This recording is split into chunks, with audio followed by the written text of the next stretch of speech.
Hola, buenos días, buenas tardes, buenas noches, dependiendo en la hora en la que tú me estés escuchando. El día de hoy comenzamos con una nueva serie, la serie del libro de los Gálatas, la carta a los Gálatas.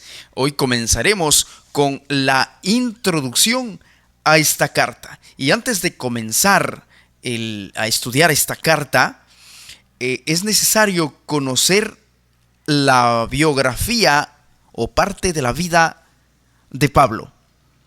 Quiénes eran sus padres, cuáles eran sus costumbres, cómo era su pensamiento, su formación académica, su formación inclusive política, sus creencias, su formación religiosa, entre otros detalles. Saulo de Tarso era un personaje de lo más destacado en aquella época, en la época de los apóstoles. Es sin duda Pablo uno de los personajes bíblicos más conocidos por la mayoría de cristianos. Además, fue conocido como el apóstol de los gentiles o el apóstol a los gentiles. Pablo fue apóstol de Cristo y él es reconocido como uno de los mayores predicadores del evangelio de Cristo de toda la historia. Él además es autor de 13 epístolas del Nuevo Testamento y antes de convertirse era conocido como Saulo y perseguía a la iglesia del Señor. Pablo es el nombre romano de Saulo. Nació en Tarso, en Cilicia. Tarso posiblemente era un lugar no insignificante. Era bastante conocido, bastante famoso aquel lugar donde él nació. Era un centro de la cultura griega. Tarso era una ciudad universitaria.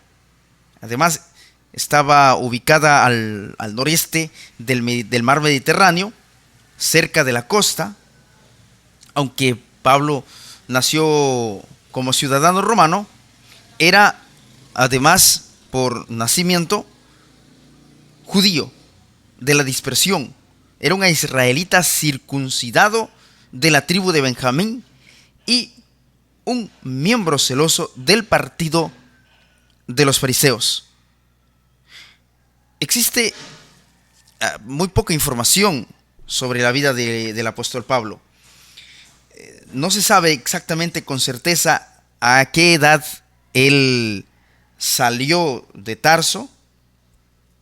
Lo que sí se sabe con certeza es que se educó en Jerusalén bajo la enseñanza del renombrado doctor de la ley Gamaliel, quien era nieto de Gilel. Pablo tenía una muy buena posición económica y una buena posición social. Además, él tenía un profundo conocimiento de la cultura griega. Era además un políglota, hablaba latín, hebreo, arameo. Era heredero de la tradición del farisaísmo. Era un observador estricto de la ley y más avanzado en el judaísmo. Era uno de los más avanzados en el judaísmo que sus contemporáneos. Como ciudadano romano, Pablo gozaba de ciertos beneficios, pues él era no ciudadano romano, o sea, no había comprado la ciudadanía romana, sino que él lo era de nacimiento. Pues él lo había heredado de su padre, ¿no? Esta nacionalidad. Entre Entre los beneficios que él tenía la garantía de un juicio ante el César, si se requiriera el caso, en el caso de alguna acusación. Él tenía inmunidad legal a la flagelación antes de la condena. No podía ser sometido a la crucifixión, que era la peor pena de muerte de la época. Toda esta construcción mental, política, religiosa que Pablo tenía, hizo de él un hombre altamente influyente y altamente político. Era un hombre sumamente preparado. Y esto hizo de él un hombre orgulloso. Los rabinos, además, le consideraban como un joven muy promisorio, debido pues justamente a su formación, a la formación que él tenía. Y pues los líderes religiosos acariciaban grandes esperanzas respecto a este jovencito, como capaz y celoso defensor de la fe antigua. Su elevada vocación como fariseo, y lo elevaron inmediatamente a miembro del Sanedrín, una de las posiciones más importantes e influyentes de la época. Esta posición lo colocó en mucho poder. Se le cedió mucho poder a Pablo, cediéndole esta oportunidad de ser miembro del Sanedrín a edad muy temprana. Fue muy joven cuando él perteneció o empezó a pertenecer al Sanedrín, porque los únicos miembros que se aceptaban eran miembros ya mayores de edad, de gente vieja, si podríamos llamar así. Hasta este punto, nosotros ¿qué podemos notar? Podemos notar cómo el medio en el que nos desarrollamos, en el que nosotros nos desenvolvemos, tiene un efecto positivo o negativo. Ahora mire que en el medio en el que creció Saulo, él se vio afectado por esa construcción mental que él tenía. Al tener altos estudios, formación religiosa al punto del celo, vamos a ver más adelante que Pablo sería capaz de matar a todo aquel que no piense como él. Sería capaz de asesinar a alguien que según él estaba equivocado. La iglesia iba en aumento y uno de los diáconos elegidos, llamado Esteban, en uno de sus discursos mientras predicaba, le restó importancia a la ley judía, evidentemente, y también al templo, que eran el símbolo central del judaísmo y de la identidad religiosa nacional. O sea que lo que identificaba culturalmente y religiosamente, lo que más valoraban los judíos era su ley judía, sus tradiciones y evidentemente el templo. ¿Ya? ¿Ok?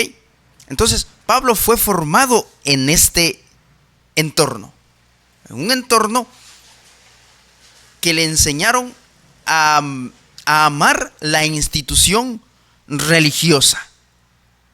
Y note que Pablo defendía la doctrina. Pablo fue educado para defender la doctrina. Y toda aquella persona, podemos inferir de aquí que toda aquella persona que defiende la doctrina termina siendo un asesino.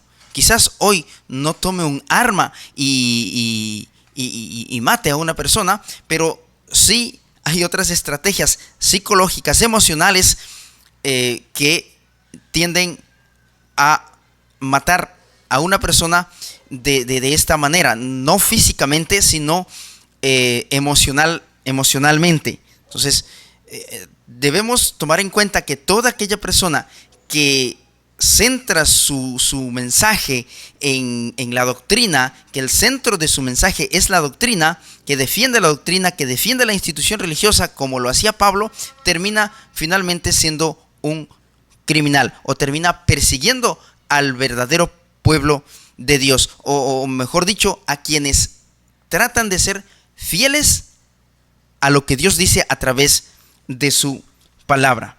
Ahora, es posible que esto, de cierta manera, haya molestado a Saulo, o sea, la elección de Esteban, sobre todo las palabras que dijo Esteban, y esto posiblemente le haya molestado a Saulo, que además creyera, que se haya convencido de que su tarea era ayudar a Dios purificando la iglesia, Israel, en otras palabras, de la corrupción religiosa, incluyendo la idea de que este Jesús fuera el Mesías. Pablo no aceptaba a Cristo como Salvador personal, y además estaba educado de tal manera que debía perseguir a todo aquel que creyera en Jesús.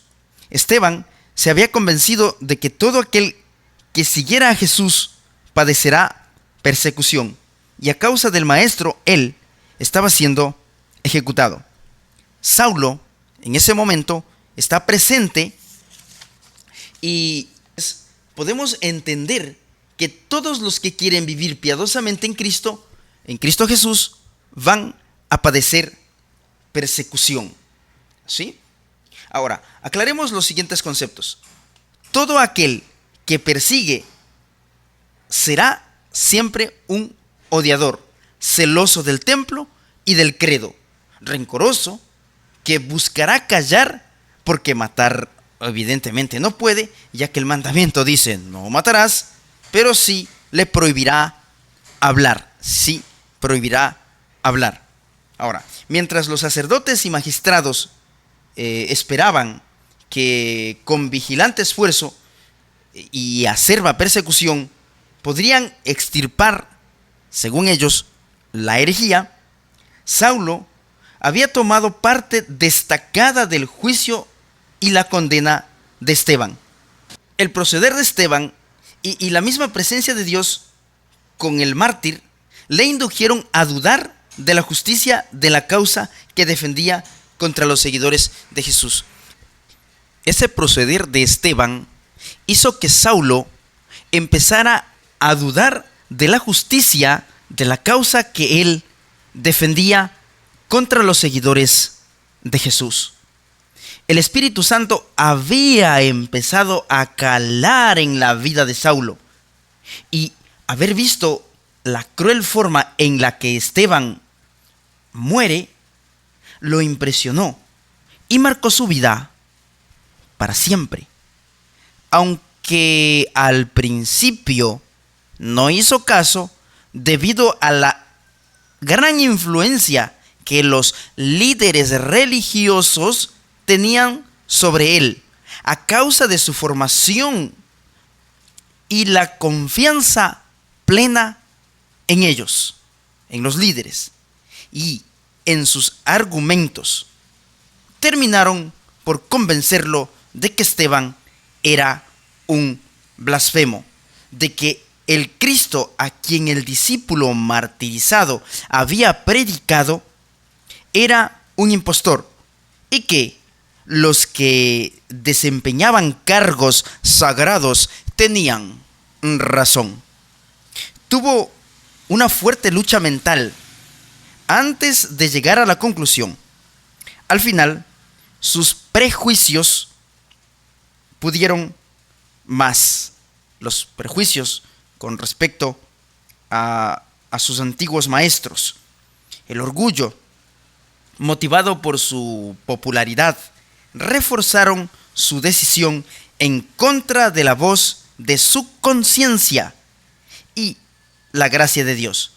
Habiendo decidido que los sacerdotes y los escribas tenían razón, Saulo se volvió acérrimo en su oposición a las enseñanzas y doctrinas de Jesús. Podemos notar cómo el poder que tienen los líderes religiosos en la mente de personas que tienen alto desempeño intelectual y también en aquellos que no tienen un alto desempeño intelectual, o sea, no son académicos. Sin embargo, creen y confían demasiado en los líderes religiosos.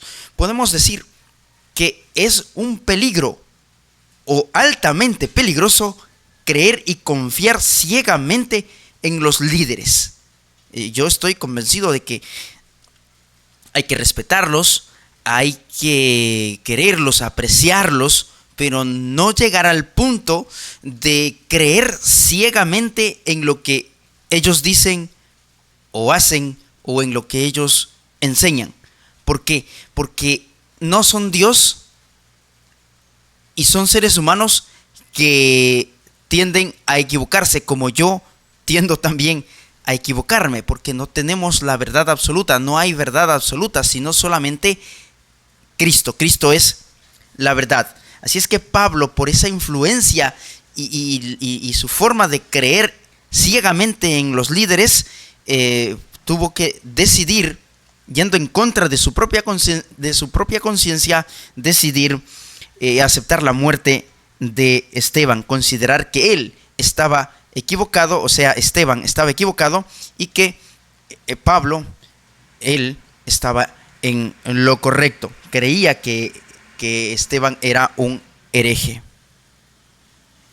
Ahora bien, más tarde él consigue cartas que le autorizan a él perseguir a los cristianos fuera del país. Saulo, en su fuerza e inflamado por un celo equivocado, emprendió un viaje que cambiaría su vida para siempre. Cambiaría el curso de su vida para siempre. Mientras él viajaba a cumplir el que él creía que era su cometido, una luz interfirió en su camino y lo tumbó del caballo, postrándolo en tierra, a la par de que se oía una voz que le decía, en lengua hebraica: Saulo, Saulo, ¿por qué me persigues? Y él le dijo, ¿quién eres, Señor? Y él le dice, yo soy Jesús a quien tú persigues. Dura cosa te es dar patadas contra el aguijón. En aquel momento de celestial iluminación, actuó obviamente con rapidez. Las profecías de las Sagradas Escrituras se abrieron a su comprensión. Vio que en Jesús tenían su cumplimiento. El discurso de Esteban en ocasión de su martirio le vino vívidamente a la memoria de él y comprendió que el mártir había contemplado la verdad y que vio la gloria de Dios cuando dijo, he aquí veo los cielos abiertos y al Hijo de Dios o al Hijo del Hombre que está a la diestra de Dios. Los sacerdotes habían declarado blasfemas esas palabras, las palabras que había dicho Esteban. Pero ahora Saulo sabía que eran verdad. Saulo vio ahora que al perseguir a los seguidores de Jesús había estado haciendo la obra de Satanás. Vio que sus convicciones de lo recto y de su propio deber pues se habían basado mayormente en su implícita confianza en los sacerdotes y los magistrados, pues les había creído cuando le dijeron que el relato de la resurrección era una ingeniosa creación de los discípulos.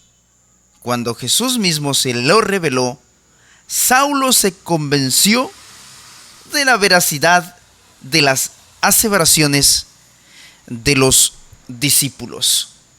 Saulo, entonces, cuando fue puesto directamente en presencia de Cristo, entonces las grandes verdades que fueron ocultas por los sacerdotes le fueron reveladas. ¿Cuánto peligro hay el poner nuestra confianza en el ser humano, en los líderes religiosos que en el mayor de los casos y por historia conocemos, siempre nos han llevado al pueblo a perder la salvación, como lo habían hecho con Pablo. Pablo tenía un espíritu perseguidor, pero cuando se encontró con Jesús, su vida cambió. Saulo era un hombre celoso de la ley. Él pensaba que hacía lo correcto. Su confianza en los líderes lo llevó a errar en sus creencias. Maldito el hombre que confía en el hombre y que aparta su corazón de Jehová. Saulo esperaba un Mesías político, no quien lo liberara del pecado. Odiaba a los samaritanos y a los romanos como buen fariseo, y odiaba a quien no pensaba como él. Pablo había aprendido a guardar el sábado estrictamente y sin embargo perseguía a la iglesia y la asolaba. Queda claro entonces, querido oyente, que todo aquel que pretende guardar la ley así como Pablo es orgulloso y asesino, aunque no mate el cuerpo, porque la ley dice no matarás y hay que guardar la ley. ¿De qué lado estaremos nosotros entonces? ¿Estaremos del lado perseguidor o del lado perseguido? ¿Amaremos y seremos perdonadores o perseguidores? ¿Y odiaremos como Pablo antes de su encuentro con Jesús? ¿Qué posición tomaremos?